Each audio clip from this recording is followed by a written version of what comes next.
नमस्कार, मैं हूं नीलू। तो 15 अगस्त पर पूरे देश में ही नहीं बल्कि विश्व में तिरंगा फहराया जा रहा है। आपको भारत के साथ साथ अलग देशों की तस्वीरें भी दिखाते हैं। सियाचिन में हिमालय की सबसे ऊंची चोटी पर तिरंगा फहराया गया। सिक्किम में 18,800 फीट पर तिरंगा फहराया गया। वहीं उत्तराखंड की बात की जाए तो यहां पर आईटीबीपी के जवानों ने 16,000 फीट पर तिरंगा फहराया। लद्दाख के पैंगोंग लेक पर तिरंगा देखने को मिला। वहीं ब्राजील में आईएनएस तरकश पर तिरंगा लहराता दिखाई दिया। यूरोप में आईएनएस तरंगिनी पर भी तिरंगा लहराता हुआ दिखाई दिया। नॉर्थ अमेरिका में आईएनएस सतपुरा पर भी तिरंगा फहराया दिखाया गया।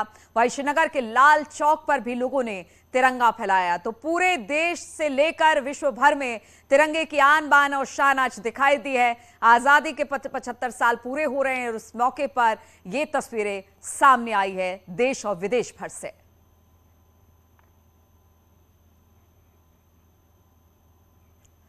और आजादी के 75 साल पूरा होने पर प्रधानमंत्री मोदी ने लाल किले की प्राचीर से देश को आगे बढ़ने का संदेश दिया। जो देश कभी 200 साल अंग्रेजों की गुलामी की जंजीरों से जकड़ा था, वो देश आज दुनिया को दिशा दिखाने का काम कर रहा है।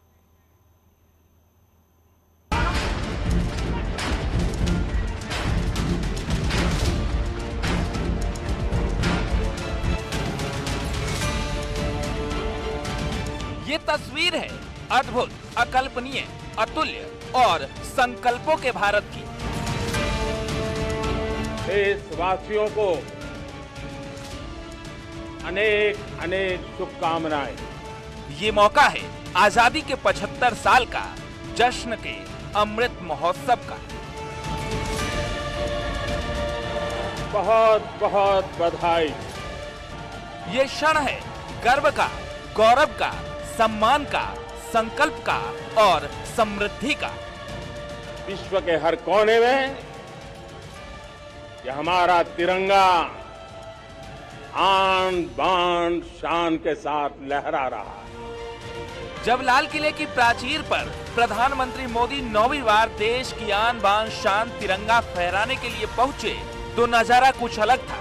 इस बार हर तस्वीर खास थी क्योंकि जश्न आजादी के अमृत महोत्सव का था और विश्व को संदेश देने का। एक पुण्य पड़ाव, एक नई राह, एक नए संकल्प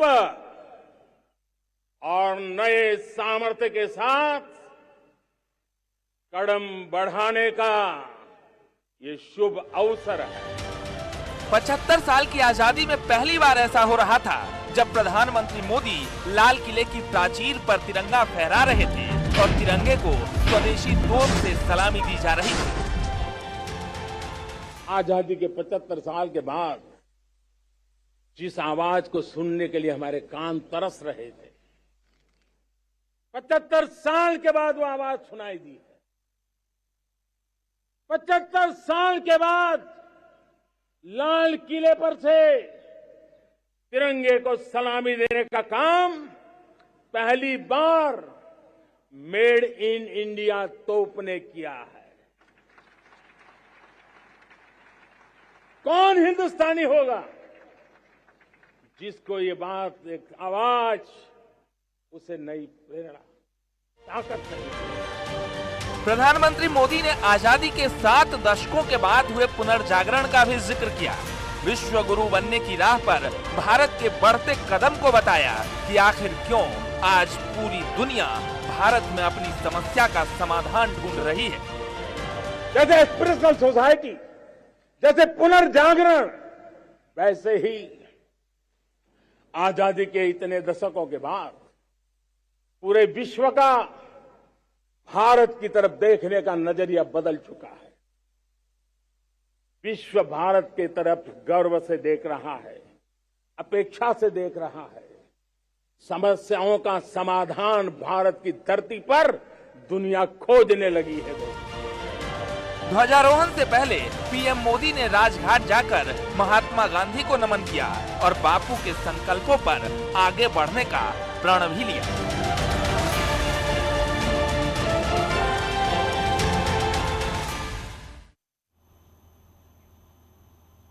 तो लगातार 9वीं बार लाल किले की प्राचीर से प्रधानमंत्री मोदी ने देश को संदेश नहीं दिया, बल्कि पूरे विश्व में संदेश पहुंचाया कि आज भारत संकल्पों के साथ आगे बढ़ रहा है। इस संकल्प को आजादी के 100 साल पूरा होने तक सिद्ध करने के लिए मोदी ने 5 प्राण शक्ति मंत्र भी दिए।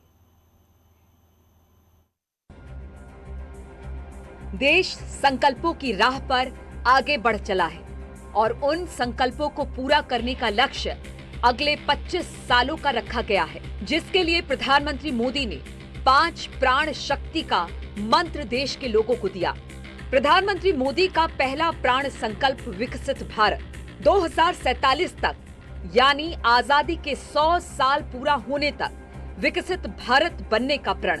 आने वाले 25 साल हमें उन 5 पंच प्राण पर अपनी शक्ति को केंद्रित करनी, अपने संकल्पों को केंद्रित करना होगा, अपने सामर्थ्य को केंद्रित करना होगा और हमें उन पंच प्राण को लेकर के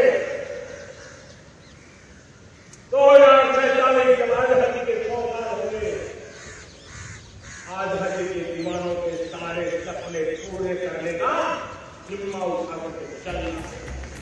प्रधानमंत्री मोदी का दूसरा प्राण संकल्प गुलामी से आजादी।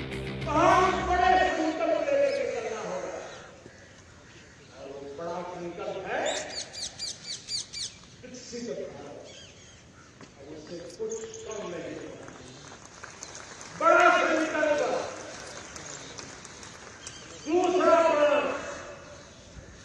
दूसरा प्राण है किसी भी कोने में हमारे मन के भीतर, हमारे आदतों के भीतर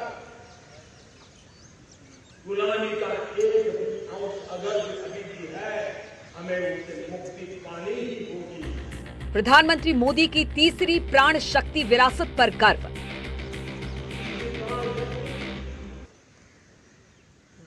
हमें हमारी विरासत पर गर्व होना है, हमारी विरासत के प्रति, क्योंकि यही विरासत है जिसमें कभी भारत का स्वर्णिम काम होता है, और यही विरासत है जो समय को बिल्कुल परिवर्तन करने की। प्रधानमंत्री मोदी की चौथी प्राण शक्ति एकता और एकजुटता। चौथा प्राण वो भी उतना ही महत्वपूर्ण है और वो है एकता और एकजुटता। 130 करोड़ देशवासियों में एकता, न कोई अपना न कोई पराया,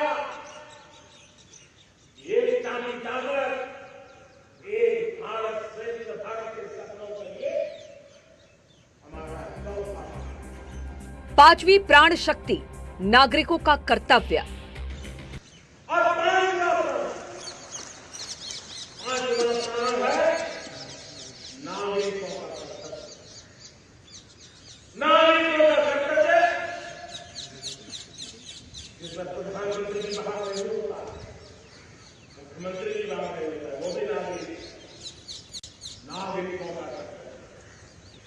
जब हमारे 25 साल के सपनों को पूरा करने के लिए एक बहुत बड़ी प्राण शक्ति। प्रधानमंत्री ने प्राण शक्ति के मंत्र से विश्व में भारत को सबसे मजबूत देश बनाने की तस्वीर पेश की।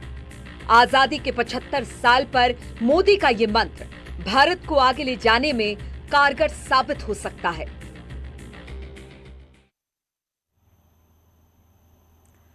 और प्रधानमंत्री मोदी ने लाल किले की प्राचीर से युवाओं को आत्मनिर्भर बनाने के साथ साथ रोजगार कैसे मिलेगा, इसका भी जिक्र किया।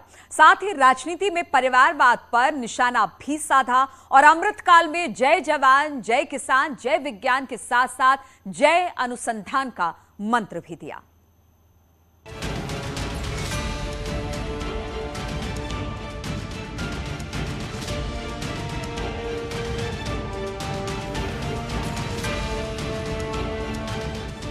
पीएम मोदी ने लाल किले की प्राचीर से देश को आगे बढ़ाने के कई मंत्र दिए, युवाओं को आत्मनिर्भर बनाने का गुर बताया और स्वदेशी पर जोर दिया।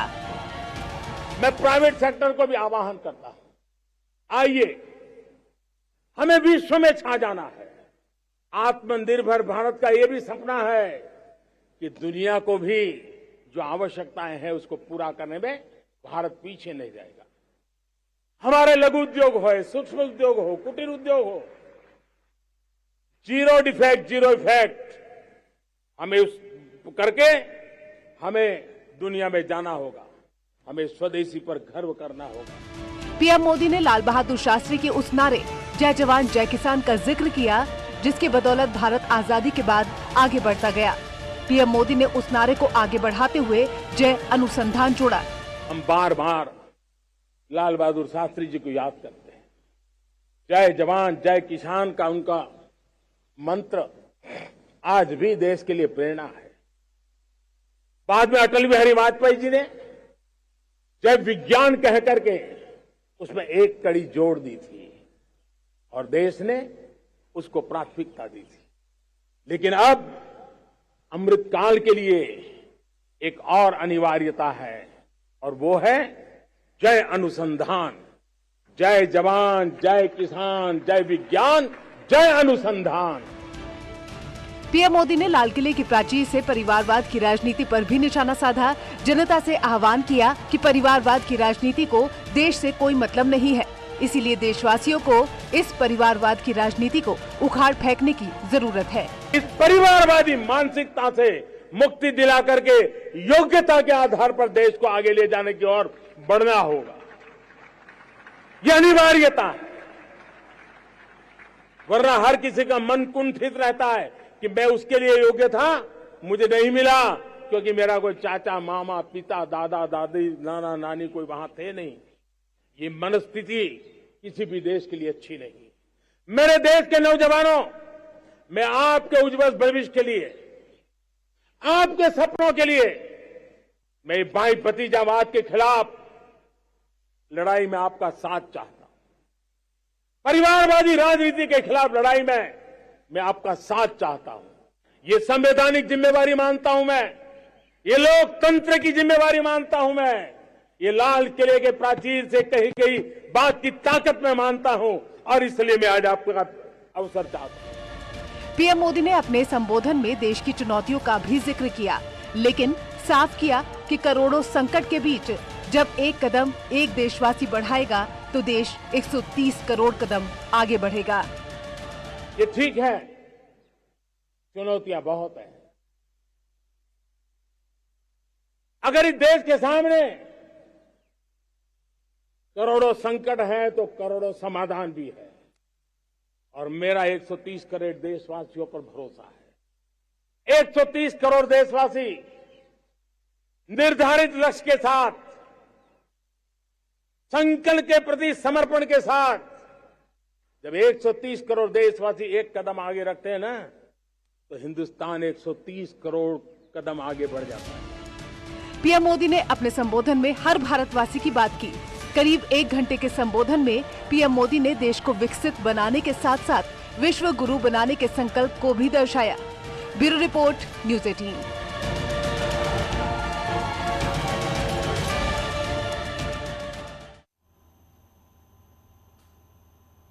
और भारत की आजादी के 75 साल पूरे हो गए। प्रधानमंत्री मोदी ने लाल किले पर किया ध्वजारोहण और कश्मीर से कन्याकुमारी तक इसी तरह से जश्न का माहौल देखने को मिल रहा है।